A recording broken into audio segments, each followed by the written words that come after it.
Hi guys, Paul from Soulmates here today to talk to you about the latest release from Altra, and it's a big release and a big change in what was the VIA Olympus 2 and is now the FWD VIA.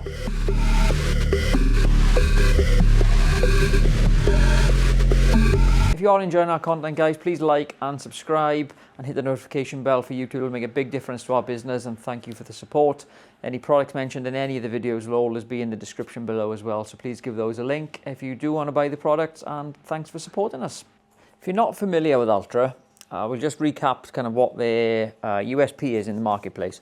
So historically, they've always been about the wide toe box. So as you can see there, the big toe is kept straight. This allows your toes to splay as you land. And also, they've always been historically what they call zero drop. So this heel, or the distance that your heel is from the floor, has always been the same as the distance of your toes from the floor. So your foot is completely flat in the shoe despite the copious amounts of midsole foam. I've just grabbed a Torin 7, which is another shoe in the Altra range that is zero drop, and it's probably just a little bit easier to see that the heel sits at the same level as the toe in terms of height from the floor. So yeah, completely zero drop. And the reason that some people are put off Altra and have been put off zero drop shoes in the past is because the lower that heel sits, the more pressure it puts on your Achilles. So it can make the calves tight and the Achilles tight, especially if you're not doing strength work in those areas. So it can take a kind of existing runner a longer time to adjust to a zero drop. New runners tend to adapt quite well, but existing runners who are used to running with a higher drop shoe can kind of feel some tightness, and it can take some time to get used to a zero drop. So going back to the FWD VIA, the previous iterations of this shoe, called the VIA Olympus, or the VIA Olympus 2 was the latest release, were very different shoes to this. I think while Altra probably put their hand up and say that whilst this was supposed to be a max cushion, max stack shoe, the midsole was quite firm on it, but it was also zero drop. What they have done on the FWD VIA, if I can just get that to focus on there somewhere, is that they've now called this the FWD VIA.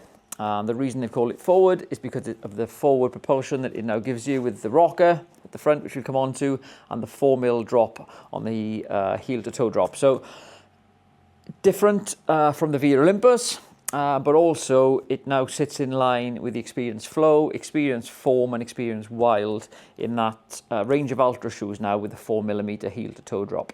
So touching on that rocker at the front of the shoe, it's quite simple. So basically all that is for is as your foot lands and you go to toe off, it just helps you roll through that step and helps you transition from heel to toe or from midfoot to toe, helps you toe off and onto the next step. So it saves some energy and reduces pressure points on the foot in certain places. So what else has changed on this shoe? Well, they've updated the midsole. So if you can see it there, it's now the Ego Flow midsole, which is a nitrogen infused midsole, so a lot more responsive. It's definitely a lot softer than the VIA Olympus 2 and a world away from the VIA Olympus original release. It's a lot softer, it's a lot more responsive, and brings it in line with the kind of, a lot of the daily trainers that are now going to that nitrogen injected or nitrogen infused midsole. It's a lot lighter then for the amount of cushioning that you get, and also it's a lot more responsive. So yeah, definitely a good upgrade from Altra on this. In terms of weight of the shoe, referring to my notes here, 272 grams for a men's UK 9.5 and a women's 6.5 is at 233 grams. So quite a light daily trainer. I said it's never going to set the world alight, but it's not designed for that. It is a daily trainer to kind of chew up those miles in comfort. So a couple of other things to touch on is the nice gusseted tongue inside the shoe as well, just to keep that tongue nice. It's also a nice padded tongue as well, which really helps. And also this nice little loop at the back, which is really handy for pulling your shoe on. If you've never worn Altra before and you're just looking for something on the marketplace or kind of where to pitch this, I think in terms of the cushioning, we're probably looking at like a Brooks Ghost Max 2 in that nitrogen injected, lots of midsole. Yeah, as I said, not going to be the quickest shoe, never going to set the world alight in it, but nice and cushioned and comfy. And in terms of fit, probably not as wide, but similar fit to the Topo Atmos. Yeah, different in terms of cushioning, but in terms of fit with that wider toe box and the amount of space you have in there, yeah, definitely very similar to the Atmos.